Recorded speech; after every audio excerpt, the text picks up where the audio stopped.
제가 사는 이 집은 먼저 간 남편과 평생을 악착같이 모아 지은 2층짜리 주택입니다. 흙먼지 날리던 이 동네에 처음 터를 잡고 벽돌 한 장 한 장 올라가는 것을 보며 남편과 함께 얼마나 가슴 벅차했는지 몰라요. 이제는 동네도 제법 번듯해졌고 집 주변으로 심어놓은 꽃나무들은 해마다 철을 잊지 않고 어여쁜 꽃을 피워냅니다. 남편이 떠난 후로는 이 집과 정원의 꽃나무들이 제 유일한 낙이자 벗이었지요. 그런데 요즘 저는 이 넓은 집에서 제 몸 하나 마음 편히 누일 곳을 걱정하는 신세가 되었습니다. 제 집에서 제가 말이에요. 시작은 아들 지석이가 결혼하고 몇 년 뒤부터였어요. 근처 아파트로 분가해 나간 아들 내외는 자기들 집이 좁다는 이유를 대며 하나둘씩 짐을 제게 떠넘기기 시작했습니다. 처음에는 겨울옷, 여름 이불 같은 계절 용품이더니 어느새 그 짐은 눈덩이처럼 불어나 있었죠. 거실 한가운데에는 지석이가 가져다 놓은 육중한 런닝머신이 떡하니 버티고 섰습니다. 처음 한두 번 타는 신용을 하더니 이제 그 기계는 키 큰 며느리 은주의 아주 훌륭한 빨래 건조대로 전락한 지 오래입니다. 밤낮으로 그 위에 널린 축축한 빨래들을 볼 때마다 제 속도 축축하게 젖어드는 것 같았어요. 진짜 문제는 2층이었습니다. 남편과 함께 쓰던 안방을 제가 쓰고 2층은 손주 하준이가 오면 편히 놀고 자고 갈 수 있도록 깨끗하게 비워두었지요. 그런데 그 2층 전체가 지금은 아들 내외의 거대한 창고가 되어버렸습니다. 하나뿐인 아들이니 그 정도는 이해해야지 싶어 처음에는 군소리 없이 방 하나를 내주었어요. 하지만 그들의 욕심은 끝이 없었습니다. 방 하나가 차고 나니 복도에 짐을 쌓기 시작했고 복도가 비좁아지니 나머지 방 하나의 문마저 열었지요. 지금 2층에 올라가 보면 아주 가관이에요. 문을 열자마자 보이는 건 먼지가 뽀얗게 쌓인 캠핑 용품들입니다. 지석이가 한때 캠핑에 빠져 비싼 돈 주고 사들인 것들이죠. 고작 두어 번 가고는 힘들다고 창고에 처박아 둔 채 그 짐들을 고스란히 제 집으로 옮겨온 겁니다. 그 옆에는 은주가 쓰던 화장대와 분해된 침대 프레임이 위태롭게 기대어 서 있고 구석에는 지석이가 언젠가 골프를 배운다며 사들인 골프채가 먼지를 뒤집어 쓴 채 박치되어 있어요. 그 채를 휘둘러 본 게 언제인지 기억도 나지 않습니다. 차곡차곡 쌓아둔 상자들에는 계절이 몇 번이나 바뀐 옷가지들과 하준이가 어릴 때 가지고 놀던 낡은 장난감들이 가득 들어차 있었지요. 그들이 제 집을 어떻게 생각하는지 그 짐들이 대신 말해주고 있었습니다. 존중과 배려가 필요한 어머니의 공간이 아니라 아무 때나 물건을 던져놓아도 되는 공짜 창고. 그 이상도 이하도 아니었어요. 며칠 전에는 며느리에게서 전화가 왔습니다. 다정한 목소리였지만 그 속내는 뻔했죠. 어머니, 저희 이번에 소파를 새로 사려고 하는데 기존에 쓰던 건 버리기가 좀 아까워서요. 어차피 어머니 댁 2층 거실도 비어 있는데 거기에 잠시만 두면 안 될까요? 그 말을 듣는데 속에서 천불이 났습니다. 제가 단호하게 안 된다. 2층은 사람이 사는 공간이지 너희 가구 버리기 전에 잠시 맡아두는 폐기물 처리장이 아니야라고 잘라 말했습니다. 그러자 은주는 기다렸다는 듯이 기분 나쁜 티를 숨기지 않고 알았어요. 그럼 저희도 알아서 할게요라며 신경질적으로 전화를 끊어버렸지요. 그 알아서 한다는 말이 얼마나 공허한지는 지난 몇 년간의 경험으로 뼈저리게 알고 있었습니다. 그렇게 속을 끓이던 며칠 뒤 마침 지석이와 통화를 하게 되었습니다. 회사 일이 힘든지 요즘 통 입맛이 없어서 기운이 하나도 없다며 힘없는 소리를 하더군요. 며느리는 밉상이지만 그래도 하나뿐인 아들이 기운이 없다니 어미 된 마음에 또 마음이 약해졌습니다. 자식 이기는 부모 없다는 말이 정말 맞나 봐요. 저는 다음 날 아침 일찍 가장 큰 장바구니를 들고 시장으로 향했습니다. 아들이 가장 좋아하는 갈비찜을 해주어야겠다는 생각뿐이었어요. 정육점에 가서 가장 좋은 갈비짝을 골라 두툼하게 잘라달라고 부탁했습니다. 큼직한 무와 밤, 대추, 은행까지 싱싱한 것들로만 한가득 사서 집으로 돌아왔죠. 갈비는 찬물에 몇 시간을 담가 핏물을 빼고 일일이 기름을 떼어내는 손이 많이 가는 음식이잖아요. 무릎도 성취하는데 싱크대 앞에 몇 시간을 서서 재료를 다듬고 양념장을 만들었습니다. 달큼하고 짭짤한 양념에 갈비를 재워 냄비에 앉히고 뭉근한 불에 푹 익히는 내내 제 입가에는 저도 모르게 미소가 번졌어요. 이걸 먹고 아들이 다시 기운을 차릴 생각을 하니 고된 것도 잊을 수 있었습니다. 저녁 시간이 다 되어갈 무렵 저는 혹시나 하는 마음에 아들에게 직접 전화를 걸었습니다. 며느리에게는 알리고 싶지 않았거든요. 지석아, 나다. 너 좋아하는 갈비찜 했다. 저녁에 너희 집으로 가져다 줄까? 아들은 제 전화에 반가운 목소리로 대답했습니다. 그래. 엄마가 한 갈비찜 먹고 싶었는데. 좋지. 그럼 이따 봐. 엄마 아들의 그 대답 하나에 저는 세상을 다 얻은 것 같았어요. 가장 큰 냄비에 갈비찜을 가득 담고 혹시나 식을까봐 수건으로 냄비를 꽁꽁 감쌌습니다. 묵직한 냄비를 들고 집을 나서는 제 발걸음은 날아갈 듯 가벼웠습니다. 아들네 아파트 단지에 도착해 익숙한 동을 찾아 걸어갔습니다. 12층 엘리베이터를 기다리는 짧은 시간 동안 손주 하준이가 할머니가 만든 갈비찜을 보고 얼마나 좋아할까 상상하며 혼자 웃기도 했어요. 드디어 12층에 내려 아들네 집 현관문 앞에 섰습니다. 초인종을 눌렀지요. 그러자 안에서 시끌벅적한 TV 소리와 함께 지석이와 은주, 그리고 손주 하준이의 웃음소리가 선명하게 들려왔습니다. 아, 다들 모여서 즐겁게 있구나. 저는 흐뭇한 마음으로 문이 열리기를 기다렸습니다. 하지만 문은 열리지 않았어요. 제 귀가 잘못되었나 싶어 다시 한번 초인종을 눌렀습니다. 그러자 거짓말처럼 문 안의 모든 소음이 뚝 그쳤습니다. 웃음소리도, TV 소리도, 완벽한 정적. 마치 아무도 없는 집처럼요. 그 순간 제 심장이 쿵 하고 내려앉았습니다. 제가 온 것을 그들은 명백하게 알고 있었습니다. 그런데도 문을 열지 않는 겁니다. 저는 떨리는 손으로 휴대폰을 꺼내 아들의 번호를 눌렀습니다. 그러자 문 안쪽에서 희미하게 벨소리가 울리는 것이 들려왔어요.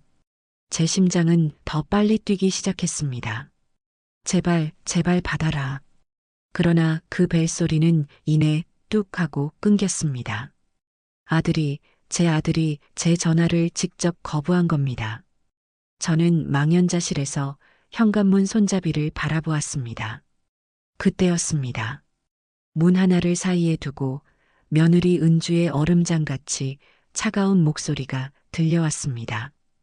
어머니, 저희 오늘 피곤해서 좀 쉬려고요. 그냥 문 앞에 두고 가세요. 너무나 기가 막히고 황당해서 제 입에서 저도 모르게 말이 튀어나갔습니다. 지석이 좀 바꿔라 그러자 이번에는 제가 낳고 제 손으로 기른 아들의 목소리가 이어졌습니다. 제 가슴에 대못을 박는 서늘하고 무심한 목소리였습니다. 엄마, 그냥 가. 우리 피곤해. 피곤하다. 그 한마디가 제 뇌리에 박혀 떠나지를 않았습니다. 피곤하다라. 온몸에 힘이 쭉 빠져나가는 기분이었어요. 육중한 갈비찜 냄비를 든 팔이 제멋대로 후들후들 떨려왔습니다. 그 떨림이 어깨를 타고 등줄기를 타고 다리까지 번져나갔습니다. 저는 그 자리에 거대한 시멘트 기둥이라도 박힌 것처럼 꼼짝달싹할 수 없었습니다. 문 하나, 고작 손가락 두 마디 두께도 되지 않을 저 얇은 합판 문 하나를 사이에 두고 제 세상이 두 개로 갈라지고 있었습니다. 문 안쪽은 제 아들과 며느리가 그들의 안락과 편안함을 누리는 따뜻한 세계였고, 문 바깥쪽은 이 늙은 어미가 자식의 정성이라는 무거운 짐을 든 채 차가운 복도에 내쳐진 버려진 세계였습니다. 피곤하다. 그 말이 메아리처럼 머릿속을 맴돌았습니다. 무엇이 그들을 그토록 피곤하게 만들었을까요? 조금 전까지 저 문틈으로 새어나오던 명랑한 웃음소리와 시끄러운 텔레비전 소리는 무엇이었을까요? 어쩌면 그 웃음과 여흥이 너무나 격렬해서 이 어미의 초인종 소리 한 번에 온몸의 기력이 쇠해져 버리기라도 한 걸까요? 저는 제 평생 피곤하다는 말을 입에 담고 살아본 적이 거의 없었습니다. 피곤할 틈이 없었지요. 동이 트기 전 일어나 남편과 아들의 아침을 차리고 해가 중천에 뜰 때까지 밭에 나가 허리가 끊어져라 일을 했습니다. 오후에는 시장에 나가 좌판을 벌였고 해가 진 뒤에야 파김치가 되어 집으로 돌아와 저녁을 짓고 빨래를 하고 잠든 식구들의 옷을 깁다가 새벽녘에나 겨우 눈을 붙였습니다.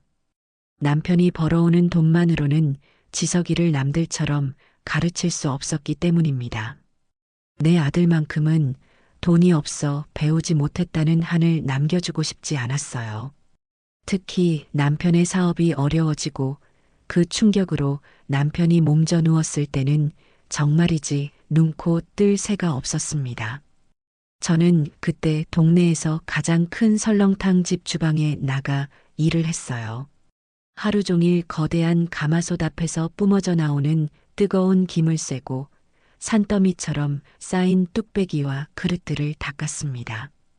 펄펄 끓는 물에 손을 담그고 빼기를 수백 번, 고무장갑을 껴도 손끝은 늘 퉁퉁 붓고 갈라져 피가 배어 나왔지요.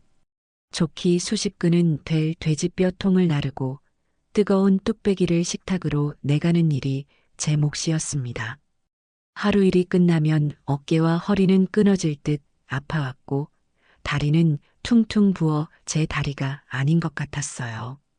퇴근길 버스에서는 늘 꾸벅꾸벅 졸기 일쑤였고 집에 돌아오면 남편의 병수발과 아들 뒷바라지가 저를 기다리고 있었습니다. 그때 저는 정말 피곤했습니다. 뼈가 으스러지고 살이 녹아내리는 듯한 피로였습니다. 하지만 저는 단 한 번도 지석이 앞에서 피곤한 티를 내지 않았어요. 오히려 학교에서 돌아온 아들 앞에 더 맛있는 반찬을 차려주지 못해 미안해했고 더 좋은 옷을 사입히지 못해 가슴 아파했습니다. 제 피로는 아들의 미래를 위한 당연한 대가라고, 제 희생은 아들의 성공을 위한 거룩한 재물이라고 스스로를 다독였습니다. 제가 그렇게 뼈를 갈아 모은 돈으로 지석이는 번듯하게 대학을 졸업하고 대기업에 취직하고 어여쁜 아내를 얻어 가정을 꾸렸습니다. 그리고 지금 그 아들은 텔레비전을 보며 웃고 떠드느라 생긴 그 하찮은 피로를 이유로 평생의 피로를 짊어져 온 늙은 어미를 문전박대하고 있었습니다. 지석아 엄마가, 제 목소리가 또다시 멋대로 새어나왔습니다. 뭐라고 말을 이으려 했는지 저 자신도 몰랐습니다. 그저 아들의 이름을 부르고 싶었을 뿐이었어요. 내 아들이 맞는지, 내가 알던 그 아들이 저 문 뒤에 있는 것이 맞는지 확인하고 싶었습니다. 하지만 문 안에서는 아무런 대답도 들려오지 않았습니다. 대신 자기들끼리 나누는 대화 소리가 희미하게 들려왔습니다. 제가 들으라고 하는 소리인지 아니면 제가 문 밖에 서 있다는 사실조차 잊어버린 것인지 그들의 목소리에는 일말의 거리낌도 없었어요. 아, 정말 언제 가신대? 사람 신경 쓰여서 TV도 제대로 못 보겠네. 갈비찜은 또 뭐야, 느끼하게. 난 치킨 시켰는데. 며느리 은주의 짜증 섞인 목소리였습니다. 저를 어머니라고 부르지도 않았습니다. 그저 언제 가는 거냐는 귀찮은 손님 혹은 불청객을 대하는 투였어요. 제가 밤새워 만든 갈비찜은 느끼한 것이 되어버렸고 자신들이 시킨 치킨의 상대적인 우월함을 강조하는 도구로 전락했습니다. 심장이 바닥으로 쿵 하고 떨어지는 기분이었습니다. 내 말이 그냥 문고리에 걸어놓고 가면 될 것이지 뭘 자꾸 얼굴을 보재. 피곤해 죽겠는데. 이번에는 아들 지석이의 목소리였습니다. 며느리의 투덜거림에 맞장구를 치는 완벽한 한 쌍의 모습이었지요. 제 간절함을, 아들의 얼굴 한번 보고 싶었던 어미의 마음을 그는 그저 얼굴을 보자는 귀찮은 고집으로 치부해버렸습니다. 그리고 다시 한번 그는 피곤하다고 했습니다. 저를 문 밖에 세워두고 제 정성을 모욕하고 제 존재를 부정하는 그 짧은 시간 동안 그들은 얼마나 더 격렬하게 피곤해진 걸까요? 그들의 대화를 듣는 순간 또 다른 과거의 한 장면이 제 눈앞에 펼쳐졌습니다. 은주가 손주 하준이를 낳고 저희 집 근처 산후조리원에 있을 때였어요. 조리원 비용이 만만치 않으니 은주는 2주 만에 퇴소해서 집으로 돌아왔습니다. 친정어머니가 일찍 돌아가신 며느리가 안쓰러워 저는 당연하다는 듯이 아들네 집으로 들어가 산후조리를 도왔습니다. 매일같이 미역국을 끓이고 가물치와 호박을 고아즙을 내어 먹였습니다. 밤새 우는 아이를 제가 대신 안고 방안을 서성였고 갓난아이의 기저귀를 가는 일부터 집안 살림과 청소까지 모두 제 몫이었습니다. 지석이는 갓난아기를 안는 것조차 서툴러 쩔쩔맸고 은주는 출산의 후유증으로 온종일 누워만 있었습니다. 그때의 저는 조금도 힘들지 않았어요. 새로 태어난 손주가 너무나 예뻤고 아들 내외가 저를 의지하는 것이 기뻤습니다. 그때 은주는 제 손을 잡고 말했었죠. 어머니, 정말 감사해요. 어머니 아니었으면 저 정말 큰일 날 뻔했어요.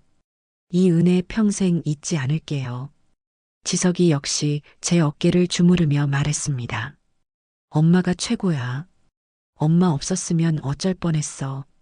그들의 감사와 칭찬이 그때는 세상 그 어떤 말보다 달콤했습니다.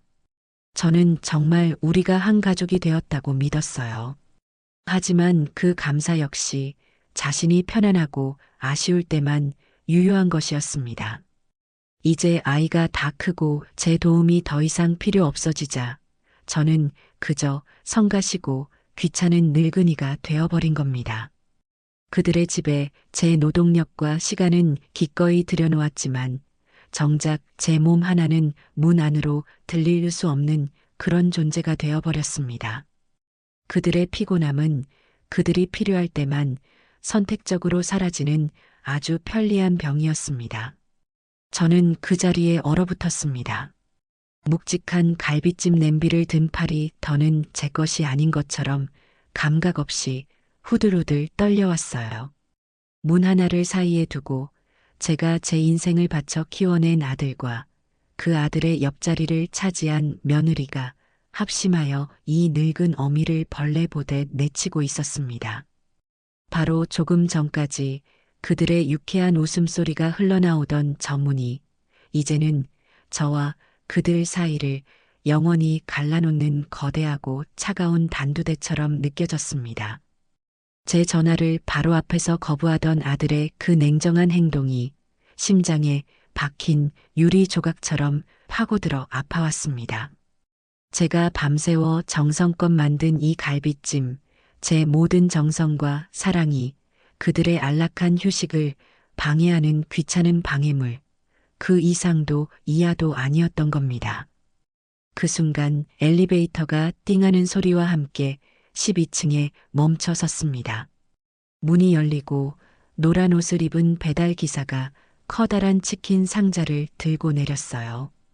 그리고는 익숙하다는 듯이 바로 제 옆 아들네 집 현관문으로 다가왔습니다. 저는 자리를 비켜주지도 못한 채 멍하니 서 있었죠.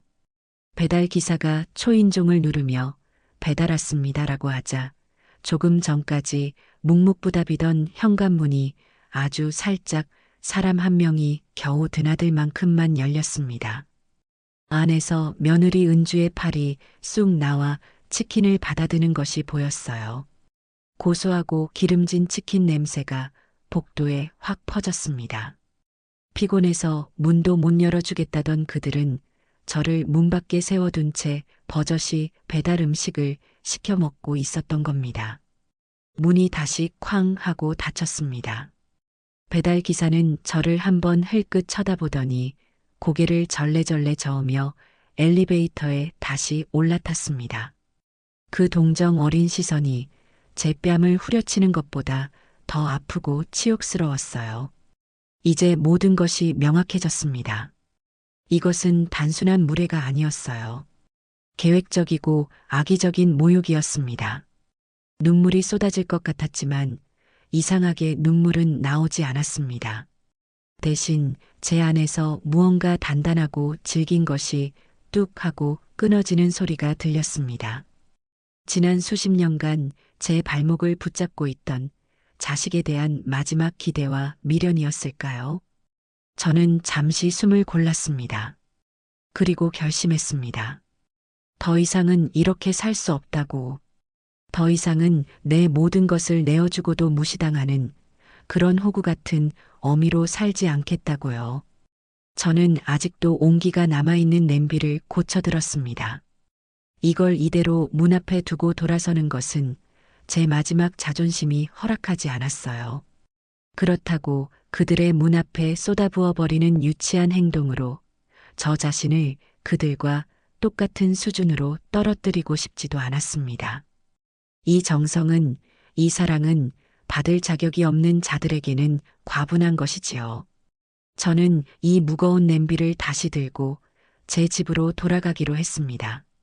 이것은 패배가 아니었어요. 제 감정과 제 존엄을 지키기 위한 처절한 후퇴였습니다. 엘리베이터를 기다릴 마음의 여유도 없어 비상계단을 통해 12층을 다시 걸어 내려왔습니다. 한 걸음 한 걸음 내디딜 때마다 낡은 무릎이 비명을 질렀지만 그보다 더한 아픔이 제 마음을 짓누르고 있었습니다. 아니, 어쩌면 그건 아픔이 아니라 차갑게 식어버린 분노와 함께 찾아온 기묘한 해방감이었을지도 모르겠습니다.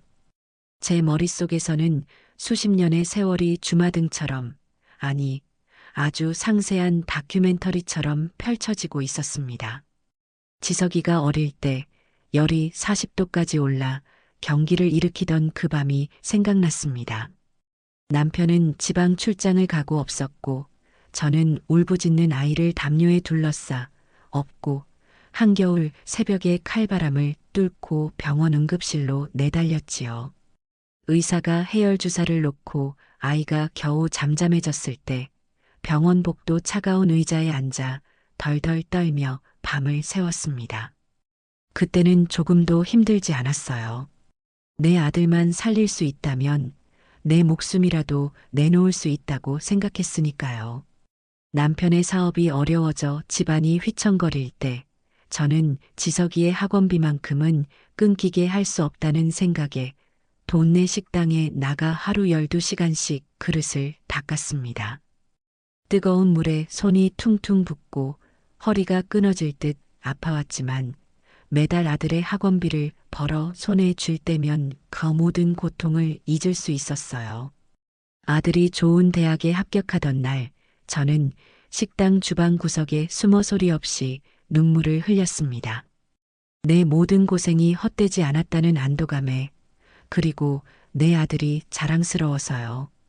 지석이가 은주를 데려와 결혼하겠다고 했을 때 저는 없는 살림에도 최선을 다해 아들의 결혼을 도왔습니다. 남편과 사별하고 유산으로 남은 작은 아파트와 제가 평생 모은 돈을 전부 합쳐 그들의 신혼집 전세금에 보태주었지요. 장롱 깊숙이 넣어두었던 제 어머니가 물려주신 금가락지와 남편이 해준 결혼 반지까지 전부 내어주었습니다.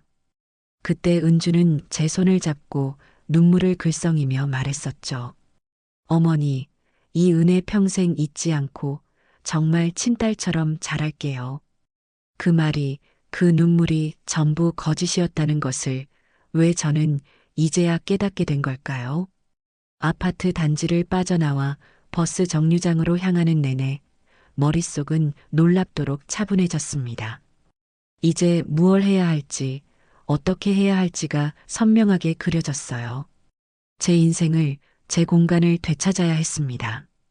제 집을 점령하고 있는 그들의 뻔뻔한 짐짝들, 그들의 이기심과 무례함의 상징들을 떠올렸습니다. 거실 한복판에 흉물처럼 서서 이제는 은주의 속옷까지 널려있는 러닝머신. 제가 손님이라도 오실까 싶어 천으로 덮어두면 어머니, 그냥 두세요. 저희가 알아서 할 건데 왜 자꾸 건드리세요? 라며 신경질을 내던 며느리의 목소리가 귓가에 울렸습니다.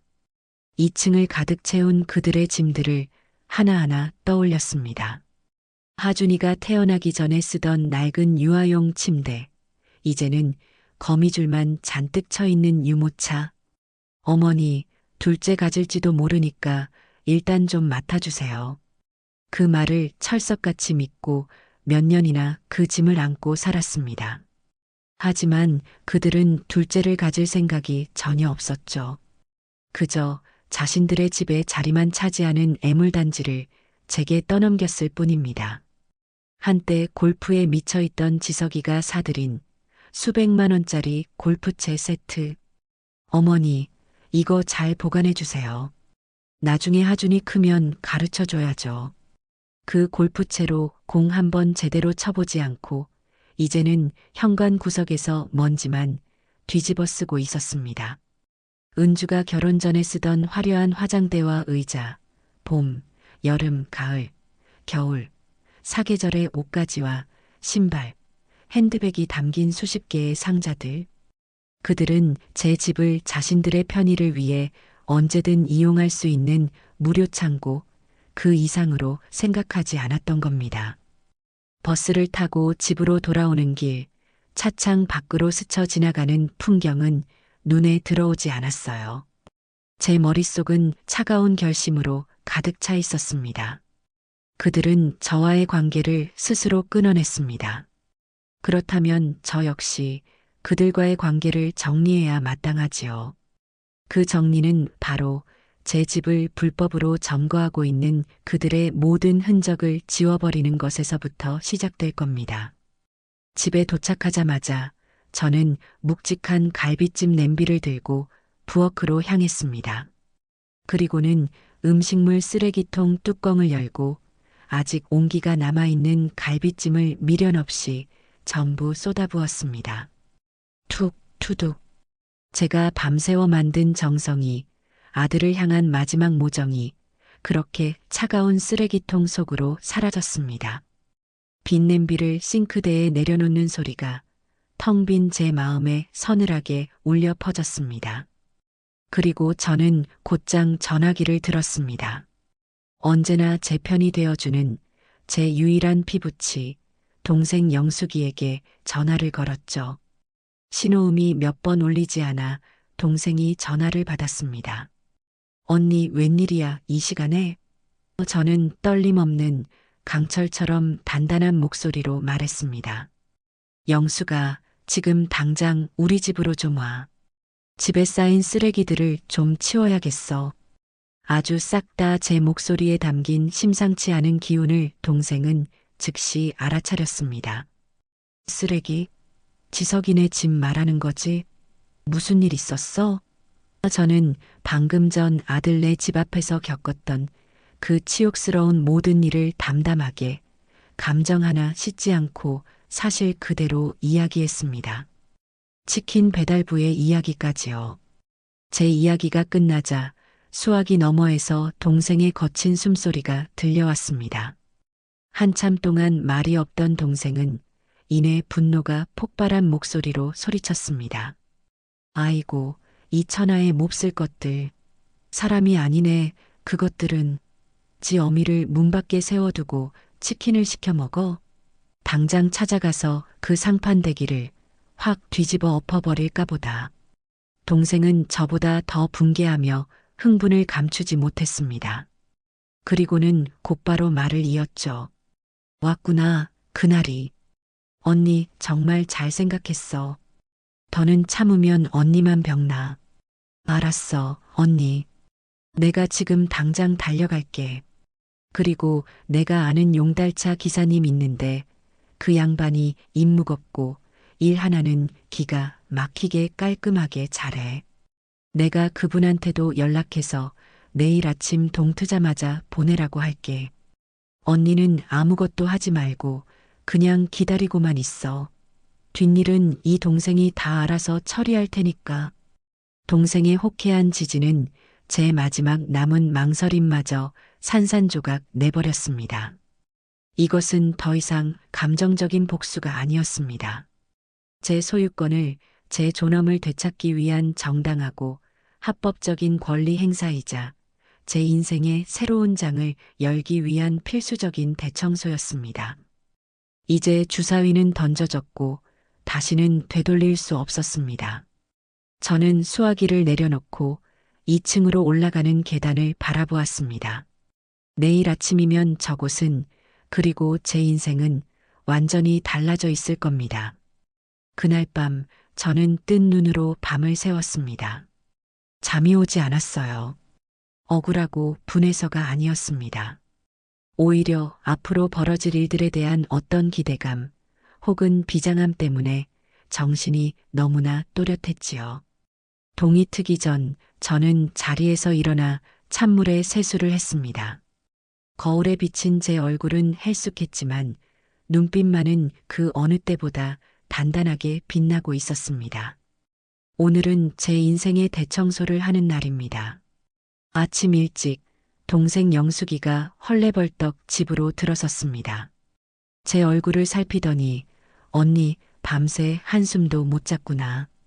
그래도 괜찮아. 오늘 다 치우고 나면 속이 뻥 뚫릴 거야라며 제 등을 두드려 주었습니다. 동생이 사온 따뜻한 콩나물 국밥으로 아침을 먹는 둥 하고 있을 때 약속한 대로 커다란 용달 트럭 한 대가 집 앞에 멈춰 섰습니다. 건장한 인부 2명과 함께 동생이 말한 기사님이 집으로 들어섰지요. 기사님은 동생과 안면이 있는지 깍듯하게 인사를 하고는 제게 물었습니다. 어르신, 어떤 짐을 빼면 될까요? 저는 자리에서 일어나 조금의 망설임도 없이 손가락으로 거실 구석을 가리켰습니다. 저기 저 런닝머신부터요. 인부 2사람이 붙어 낑낑거리며 런닝머신을 드러내는 것을 보니 제 속이 다 시원해지는 것 같았어요.